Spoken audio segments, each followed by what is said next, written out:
하나님의 말씀 사무엘상 26장 1절에서 12절 말씀 제가 읽겠습니다.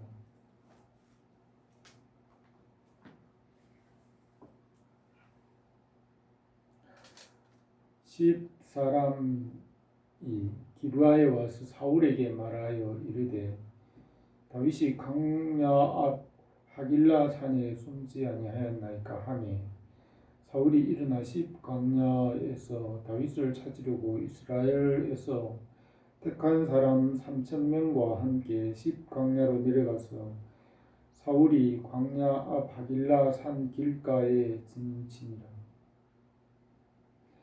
다윗이 광야에 있더니 사울이 자기를 따라 광야로 들어옴을 알고 이에 다윗이 정탐꾼을 보내어 사울이 과연 이런 줄을 알고 다윗이 일어나 사울이 진친 곳에 이르러 사울과 넬의 아들 군사령관 아브넬이 머무는 곳에 본즉 사울이 진영 가운데 누웠고 백성은 그를 둘러 진쳤더라.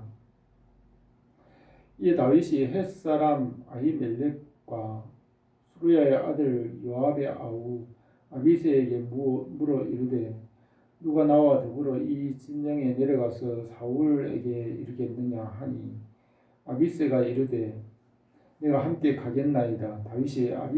다윗과 아비새가 밤에 그 백성에게 나가 본즉 사울이 진영 가운데 누워 자고 창은 머리 곁에 땅에 꽂혀 있고 아브넬과 백성들은 그를 둘러 누웠는지라. 아비새가 다윗에게 이르되 하나님이 오늘 당신의 원수를 당신의 손에 넘기셨나이다. 그러므로 청하오니 내가 창으로 그를 찔러서 단번에 땅에 꽂게 하소서. 내가 그를 2번 찌를 것이 없으리이다 하니 다윗이 아비새에게 이르되 죽이지 말라. 누구든지 손을 들어 여호와의 기름 부음 받은 자를 치면 죄가 없겠느냐 하고 다윗이 또 이르되 여호와께서 살아계심을 두고 맹세하노니 여호와께서 그를 치시리니 혹은 죽을 날이 이르거나 또는 전장에 나가서 망하리라. 내가 손을 들어 여호와의 기름 부음 받은 자를 치는 것을 여호와께서 금하시나니 너는 그의 머리 곁에 있는 창과 물병만 가지고 가자 하고 다윗이 사울의 머리 곁에 창과 물병을 가지고 떠나가되 아무도 보거나 눈치채지 못하고 깨어있는 사람도 없었으니 이는 여호와께서 그들을 깊이 잠들게 하셨으므로 그들이 다 잠들어 있었기 때문이더라.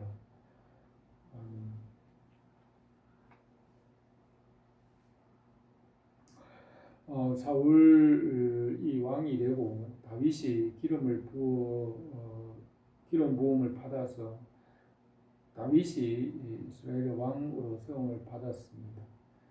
하나님께서 사울이 말씀에 순종하지 않으므로 사울을 떠났다고 하였습니다. 그리고 여호와의 영이 다윗과 함께 하였습니다.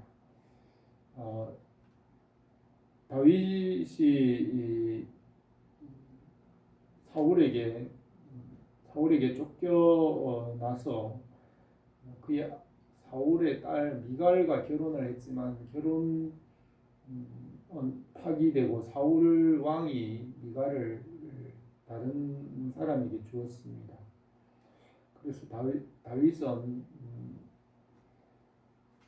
아비가일과 결혼한 사건을 25장에 기록하고 있습니다. 그리고 다윗은 이스라엘 여인 아히노암을 아내로 맞이하였습니다. 이 일이 있고 난 이후에 이제 다윗의 세력과 사울의 세력이 이제 점점 성장해 가고 있는 상황에서 다윗은 아마 아비가일과 결혼을 함으로 아비가일에게 있는 많은 재산들이나 그런 것이 다윗에게 돌아왔을 것입니다. 그래서 다윗의 세력이 점점 더 커져갔을 것입니다.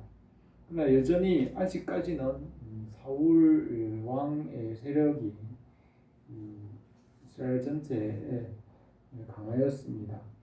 그래서 사울 왕은 숫자가 많고 세력이 강한 것에 어찌하지만 다윗은 이제 600명의 또 많은 사람들이 다윗에게로 점점 모여들고 있으므로 다윗도 이제 이스라엘 땅에서 세력이 자리가 잡혀가는 그런 상황이었습니다.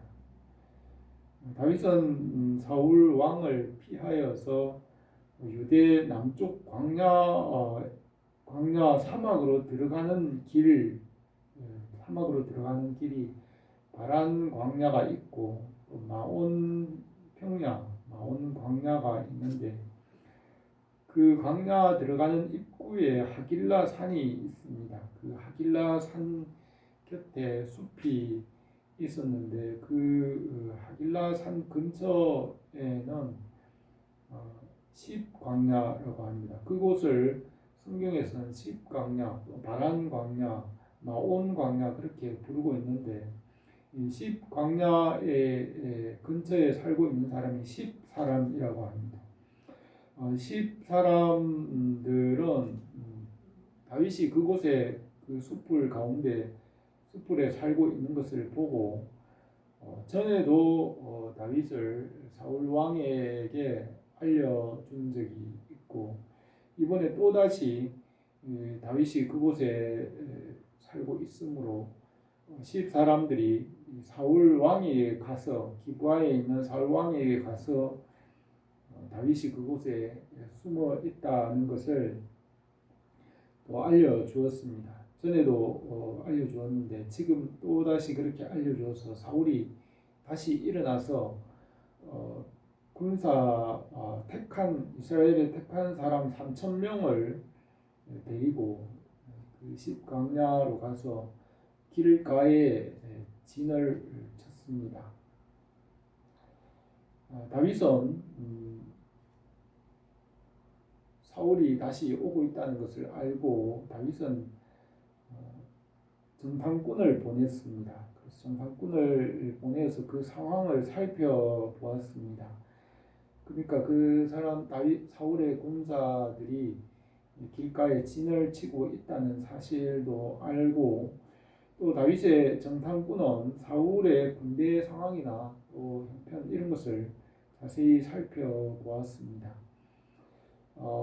다윗의 정탐꾼은 사울의 군사들이 경계가 허술하다는 사실을 알고 그것을 아마 다윗에게 말했을 것으로 보입니다. 사울의 전략은 숫자가 많은 것, 많은 무리들 3,000명이나 되는 많은 무리를 이끌고 한 번에 다윗을 물이 덮치는 것 같이 한 번에 덮치려고 그렇게 생각했지만 다윗의 전략은 아주 뛰어나고 강한 소수의